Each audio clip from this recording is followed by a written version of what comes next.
bago tayo magpatuloy sa video ko ngayon, ay gusto ko muna nang ipaalala dun sa nakaraang video ko ay 5 yung sinoutout ko doon pero hanggang ngayon ay wala pa rin nagpaparamdam ano. Basta yung mga nagpa-shoutout nung nakaraan, 5 sila, ay check nyo na lang yung video ko na yan, nandiyan kayo 5. At ngayon ay magsha-shoutout ulit ako. Unahin ko to si Noan. Thank you po kuya for sharing. Itudo ko na to. Kuya, pa-shoutout po ulit sa next video.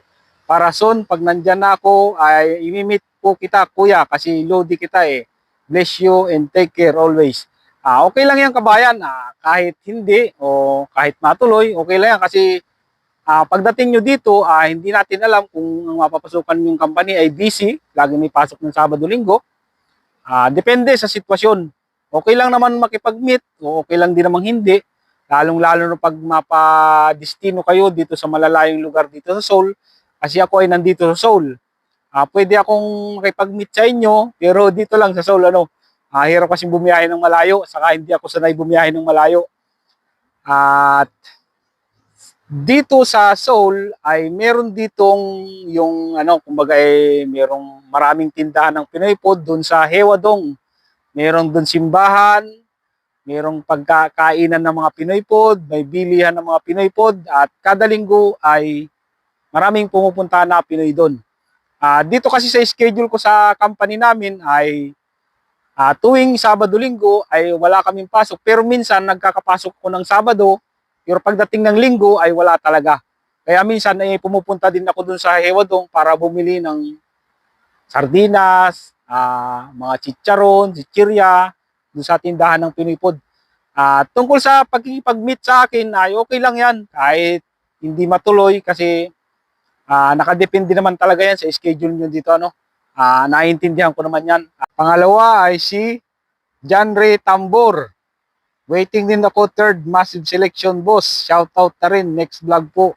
Shoutout sa kabayan at huwag kang mag-alala kahit kahit hindi kayo maselect sa third massive selection na darating ngayong August, marami pa namang darating yan na massive selection. At samahan lang ng dasal. At sana ay magka-employer na kayo, pero hindi pa yan lahat. May nagpahabol pa ng shoutout si Ezekiel B. Paul Jan. Pa-shoutout po next video mo kabayan, waiting approval. Resend po sa akin, sana po ma-approve na para makahapol po sana sa massive selection. Malamang ay makahabol ka pa sa massive selection kabayan dahil August pa naman at good luck. At ang video ko ngayon ay para dun sa isa nating kababayan na nag-comment kasi ang sabi niya ay 38 years old siya na nag-register pero wala naman daw naging problema at nakapasok siya sa registration para sa EPS topic exam. Siguro ito nung nakaraan. Abay napakaswerte ni kabayan kasi sa totoo lang, maraming 38 years old ang hindi nakakapasok sa registration para sa EPS topic exam.